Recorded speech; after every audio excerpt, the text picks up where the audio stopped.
নমস্কাৰ, মোৰ ভিডিঅ'লৈ আকৌ আপোনালোকক স্বাগতম জনাইছোঁ।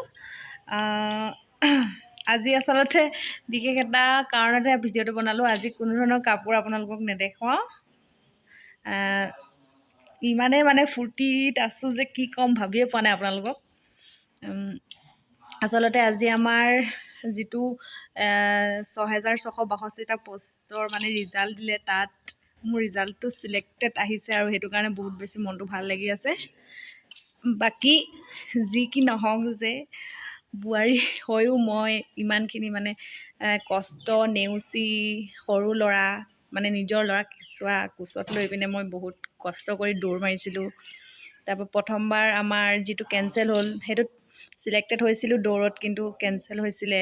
আকৌ দিবলৈ গৈছিলোঁ, তাতো চিলেক্ট হ'লোঁ। তাৰপাছত ৰিটেন এক্সাম, ইমান দীঘলীয়া এটা প্ৰচেছ যে 5 বছৰ ৰোৱাৰ পিছত আজি ইমান ভাল খবৰ এটা পাইছোঁ। আনন্দ হ'মেই দিয়কচোন। গতিকে এটাই কথা কওঁ যে বিয়া সোমালোঁ বুলি আচলতে নিজৰ জীৱনটো শেষ কৰি দিব নালাগে। সেইটোৱে মেইন কথা। আৰু ঘৰখনৰ ওপৰতো সকলোখিনি নিৰ্ভৰ কৰে। ঘৰখনে সম্পূৰ্ণকৈ ছাপোৰ্ট কৰিলেহে আচলতে ইমানখিনি আগুৱাই যাব পাৰি। গতিকে বিশেষ একো নকওঁ। আগলৈ কি হয় মই আপোনালোকক দেখাই থাকিম।